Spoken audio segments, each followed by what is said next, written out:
So, Leon just turned on the cell phone that records this service for those who aren't able to be present. And if you haven't already done so, and you have one of those, it's a good time for you to turn yours off. Good morning. I'm Joanna Long, coordinator for the service this morning. Welcome to all. If this is your first time here at North Chapel, we hope you'll sign the guest book, which is in the back at the left of the door going back that way.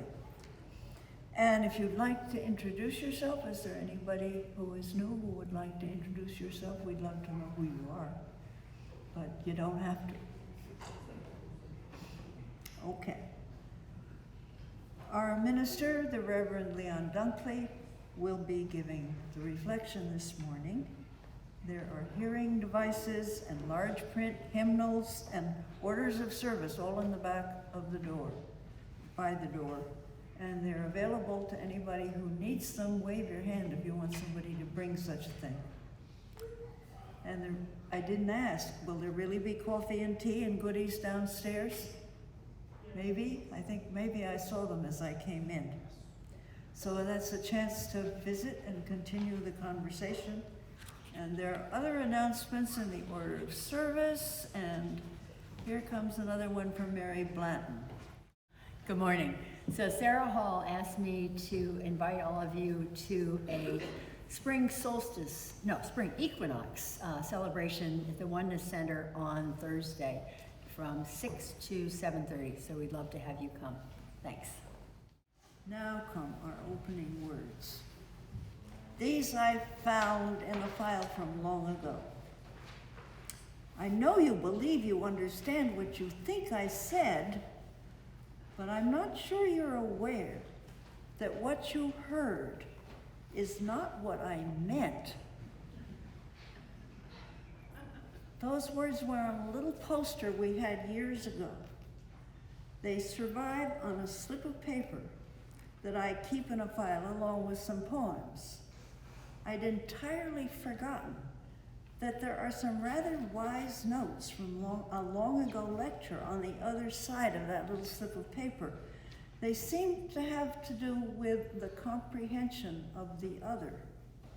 Phrases like, evil is born of a lack of imagination, and the consolation of imaginary things is not imaginary consolation. Hug your teddy bear. Real consolation. The thing is, we imagine that just because it all seems to be English, we're all speaking the same language, but we're not. Each person's language has been shaped by their particular past, plus their priorities, objectives, values, and feelings. We use the same old words and give them new meanings, but not in a uniform way. We need to watch out, to re-examine what's said in light of the context, to wait and see, to discover what's really meant by what's been said. Because maybe that's what's happening in this plea for better communication. Here it is again.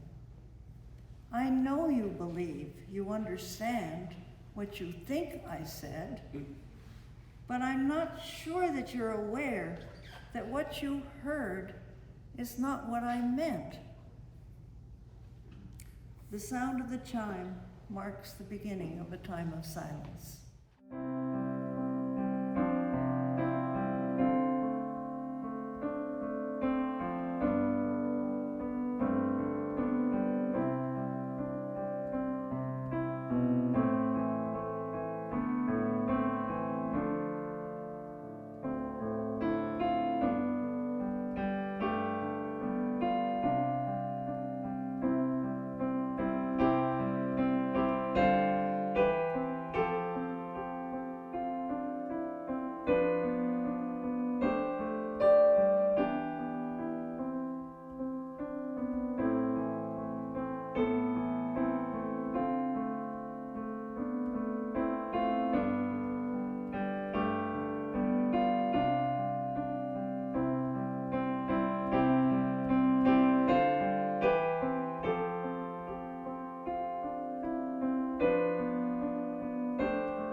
Dark and silent late last night, I think I might have heard the highway calling, geese in flight and dogs that bite, and signs that might be omens say I'm going, I'm gone to Carolina in my life. Clear space for light and ambiguity. They just might be the key to our survival. Clear space for light and ambiguity. Signs that might be omens, Sam going to Carolina. Such a beautiful sentiment, provided that it is not a foreboding one. It depends. Signs that might be omens. It's confounding to me. If it's a sign, it's probably a beautiful sign. Carolina being the symbol of something that's beautiful. But if it's an omen, you never know. Maybe it depends on how we read the signs. Our sign language interpreter is here this morning for Spirit of Life. Thank you, Polly. I'm very glad to see you this morning. I hope that these words will be all right with you. I'm going to reference you a little bit in this service.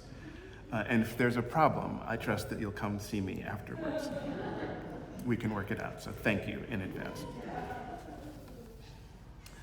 I would like to begin this morning with two quotes by James Baldwin. The first comes from the closing passage of a book that he wrote in 1963, and the second from a passage that I just saw online. The longer passage from 1963, I want to invite you to just relax and let the words drift over you. Don't take notes or jot anything down. His words do merit remembering, but use your soul to remember him, not your mind.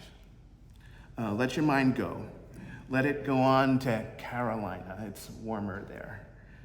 The hyacinth and the redbud are blooming. The trillium and the crocuses are up, the bloodroot. So let your good mind go to Carolina, but let your soul stay here in Vermont and listen to Baldwin. He wrote about things as pretty.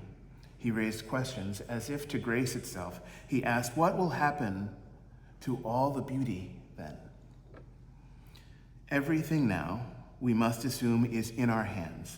We have no right to assume otherwise. And if we, and by we I mean the relatively conscious whites and the relatively conscious blacks who must, like lovers, insist on or create the consciousness of others, if we do not now falter in our task, we may be able, handful that we are, to end the racial nightmare, to achieve our country, and to change the history of the world. If we do not now dare everything, the fulfillment of that prophecy, recreated from the Bible and a song by a slave, is upon us. God gave Noah the rainbow sign. No more water. Fire next time. Of course, the rainbow sign is ubiquitous, and it isn't just in the Bible. Its likeness is emboldened now on the front door, on the front of North Chapel. There is a rainbow sign on our brand new sign just outside of these doors right here, thanks to our leaders, Chris and Mary and Jane, to name a few. Rainbows are all over the place, quite aside from their occurring naturally. Rainbows are in folklore, leading the way to every findable pot of gold. They are in children's songs. Kermit the Frog sings about it when he asks, why are there so many songs about rainbows? And what's on the other side, likely referencing perhaps the most famous rainbow of them all. When all the world is a hopeless jumble, and the raindrops tumble all around, heaven opens a magic lane. When all the clouds darken up the skyway, there's a rainbow highway to be found. leading from your window pane to a place behind the sun, just a step beyond the rain, the less well-known prelude to the more famous Somewhere Over the Rainbow. Perhaps the most famous rainbow there ever was, the song sung by Judy Garland in the American classic, The Wizard of Oz. And of course, there are symbols and signs and omens all along the yellow brick road, right? The scarecrow was the sign of the American farmer, right? The Tin Man was the sign of the machinist or the factory worker. The cowardly lion was symbolized William Jennings Bryan, who was establishing the gold standard at the time. The wizard was the Wall Street financier. Some say that the wickedness was the omen of greed, and that Oz itself was the omen of gold, being the articulation of the abbreviation of its measure, the ounce. It was used until one could more easily count by larger measures, counting gold by brick, by yellow brick. So if one were concerned about the distinctions between signs and omens, these two would be most compelling, the rainbow sign and the omen of fire.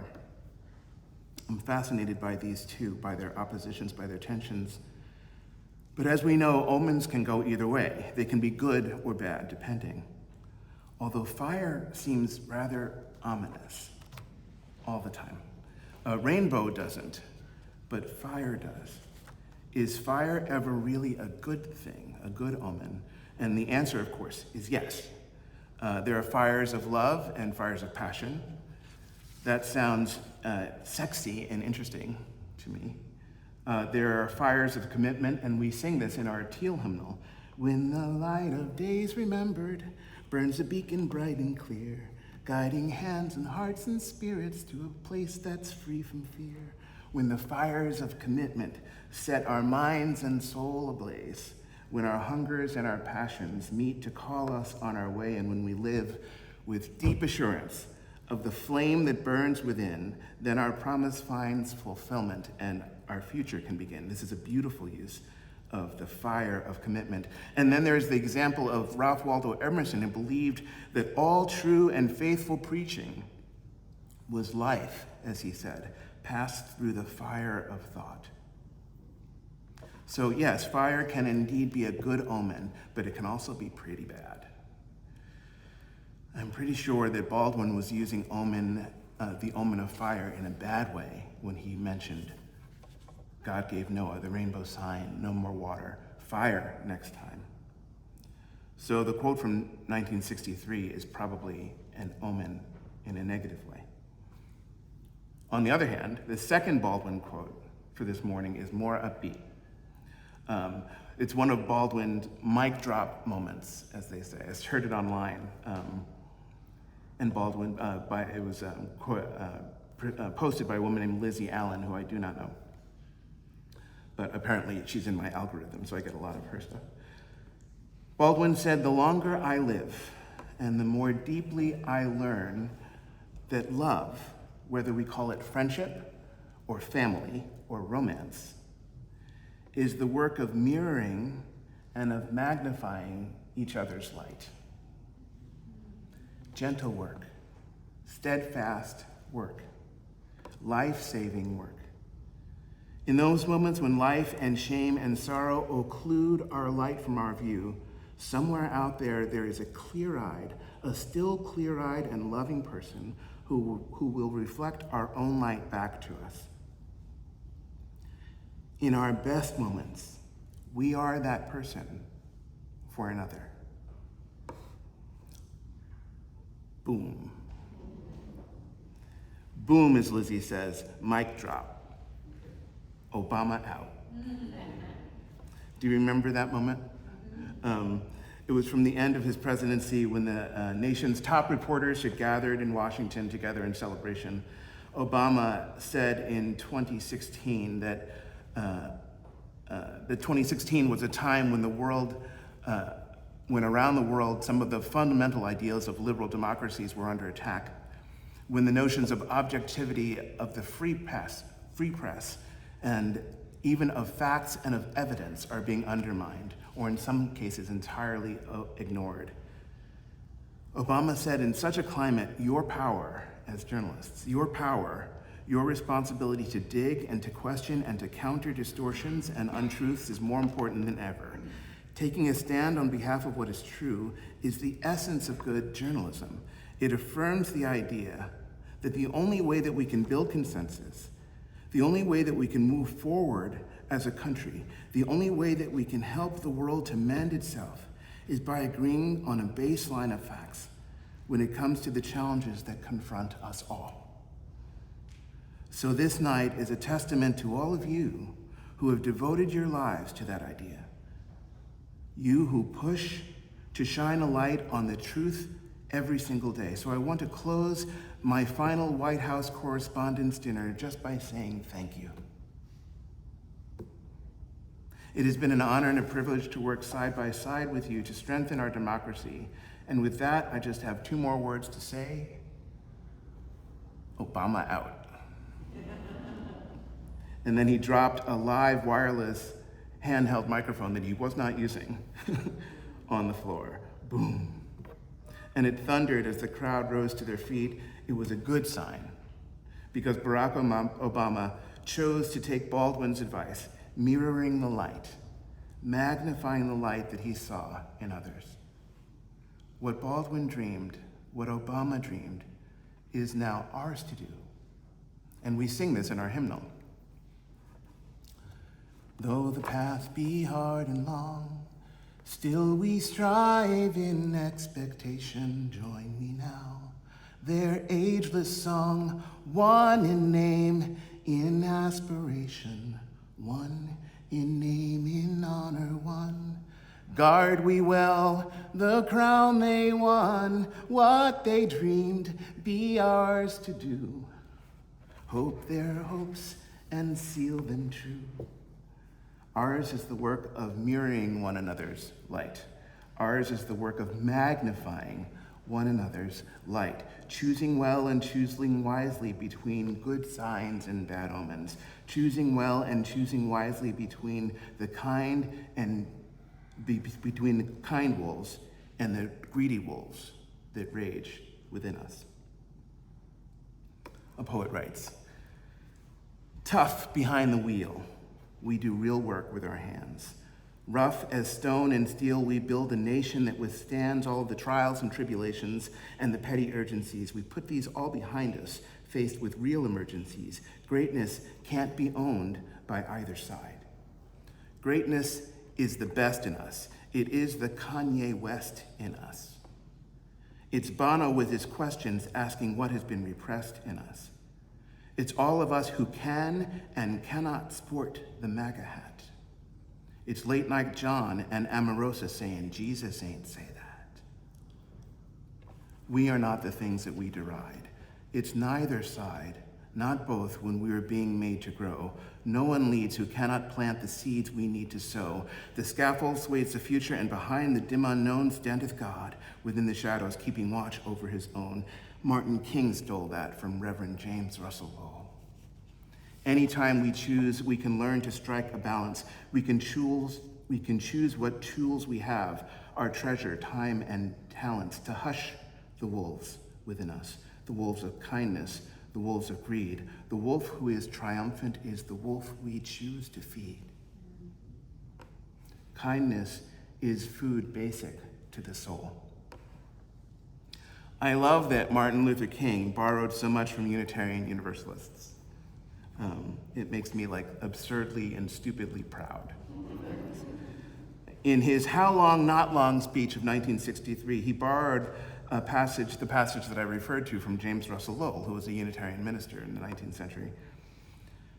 In the run-up to the march in Selma, King called upon the support of Reverend Clark Olson and Reverend Orloff Miller, and he called upon the support of Reverend James Reeb from All Souls in D.C. and from Viola Luiso, who was from the First Unitarian Universalist Church in Detroit, James and Viola both gave their lives in that effort, killed for the stands that they took, freely and upon their honor. They gave, as Abraham Lincoln said in his Gettysburg Address, they gave the last full measure of devotion.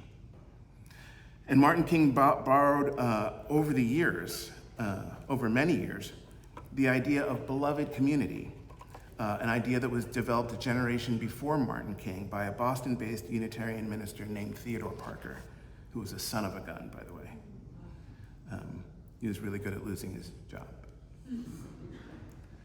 Good morning and good Sunday. I hope that this new day finds you well. Today is Sunday, March 15th, the Ides of March, they say.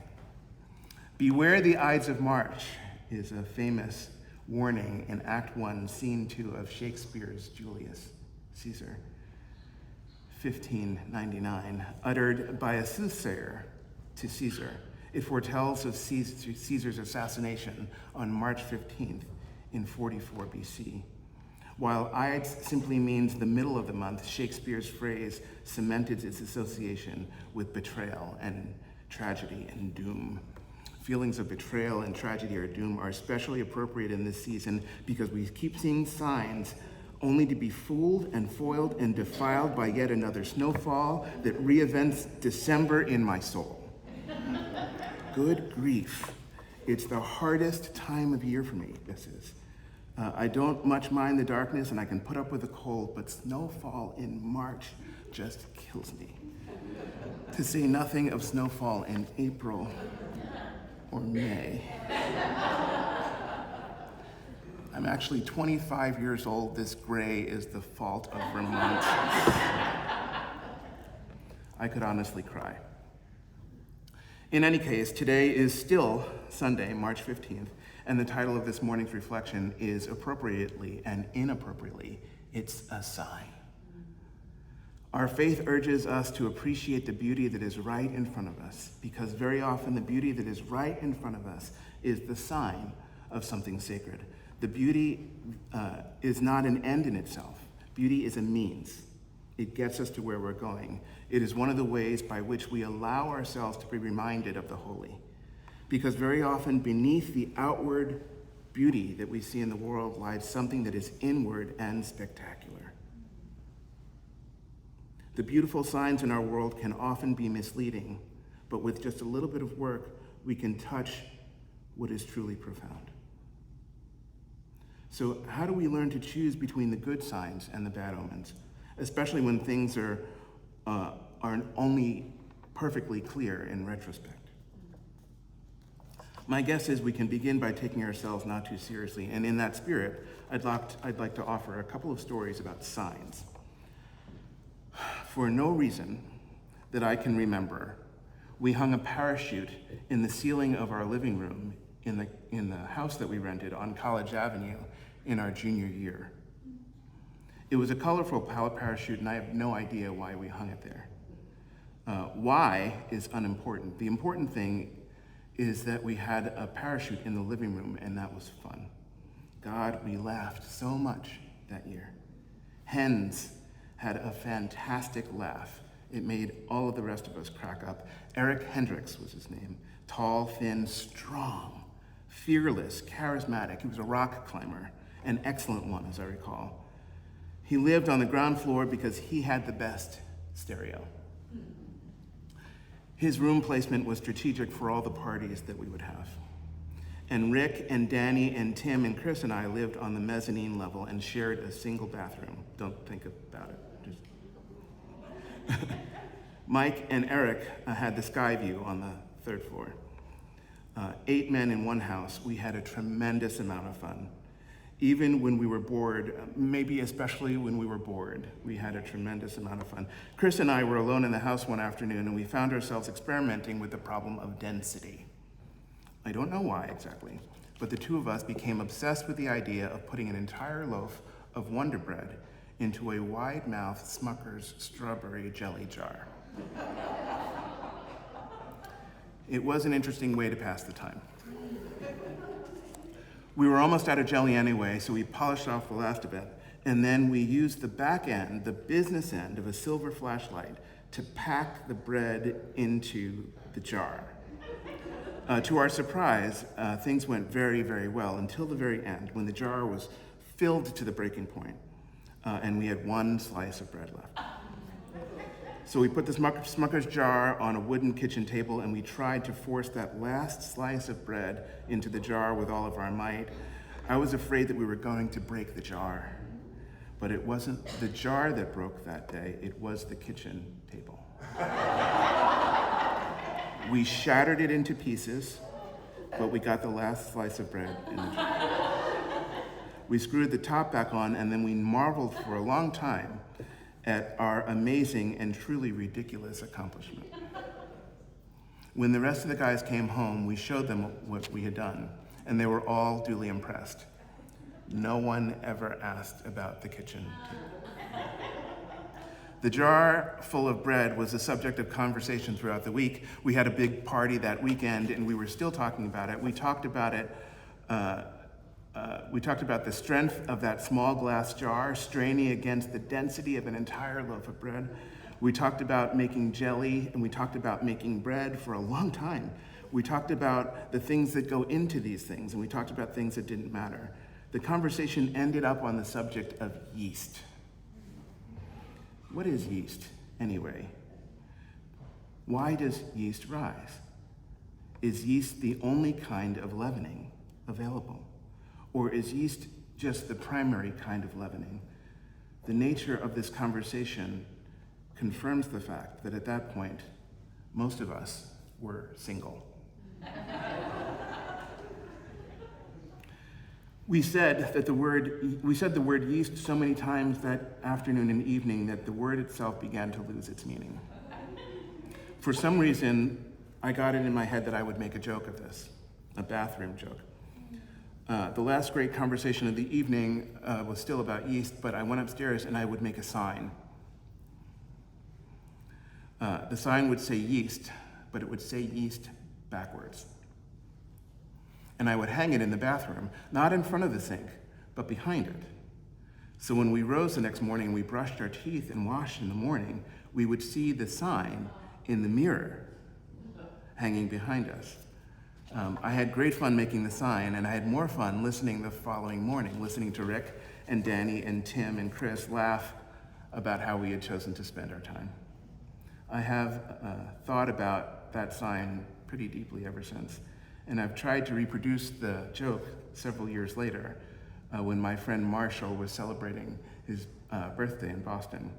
He ordered a ton of food from Redbones, which is an awesome ribs place in Davis Square. We had a great fun party in Somerville that evening, and at the end of the party, we were cleaning up, and me and Sarah, who is now his wife, were on dish duty. Sarah was washing things in the sudsy water sink, and I was immediately drying them and putting them away. I had a similar feeling of obsession that I had back in college with the yeast sign. Not about bread and a jelly jar this time, but about a black plastic spatula. Every time Sarah would wash an item from the sink, I would dry it immediately and put it away, except for the black plastic spatula, which I would secretly replace back into the sudsy water sink.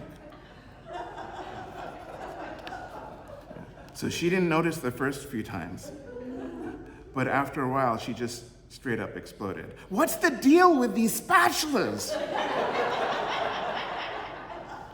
She screamed, and I laughed so hard I cried.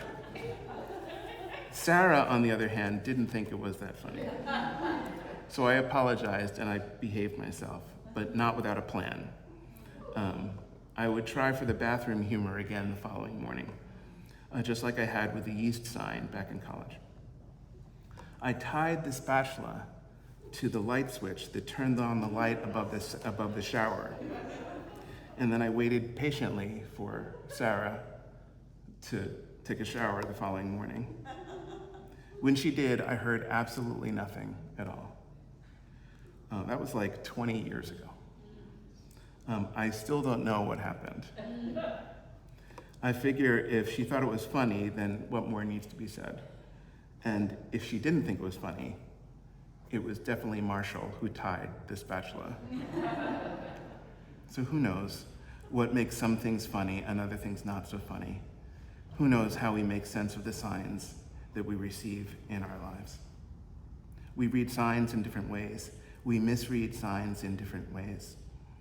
Years ago, there was a clearing here in the sanctuary at North Chapel, and all the pews were pushed back so that the wooden floors, these wooden floors right here, could be buffed and treated with polyurethane. It was before Joanne had joined us. Where's Joanne? And Geraldine Fowler was still working here as the admin. But she wasn't working here the day that the floors were buffed and treated. I have an underdeveloped sense of smell myself, so I didn't notice the same things that she did. The day that the floors in the sanctuary were done, I came into work through the administration's door over here behind me. I came in to find a sign that I did not know how to interpret. Geraldine had left it, and she said, the sign said, "Working from home due to the smell of poly."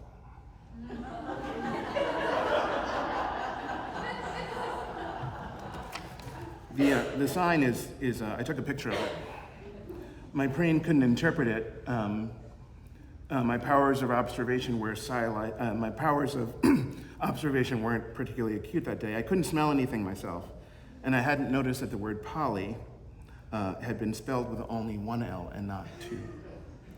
I wasn't yet conscious of the distinction between the one word poly, which is the sign for polyurethane, and the 2L poly, which is a sign for polyforcier, our sign language interpreter, and a cherished member of the North Chapel community.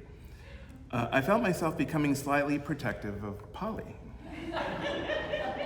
and quite surprised at the forwardness and at the abruptness of Geraldine.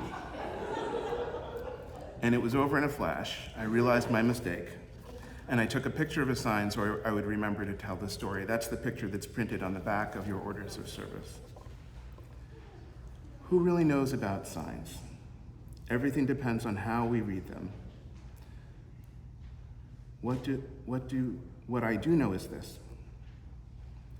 Regardless of what we do or do not explicitly post on the front doors of our lives, what we carry implicitly is truly sacred, a light to be cherished, a light to be mirrored back to us, reflected back to us, a light to be magnified each and every day.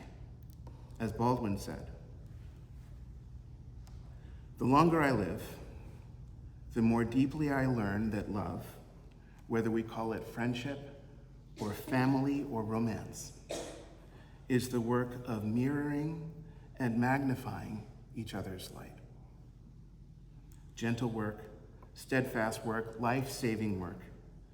In those moments when life and shame and sorrow occlude our light from our view, somewhere out there, there is still a clear-eyed, loving person who will reflect our own light back upon us. In our best moments, we are that person for one another."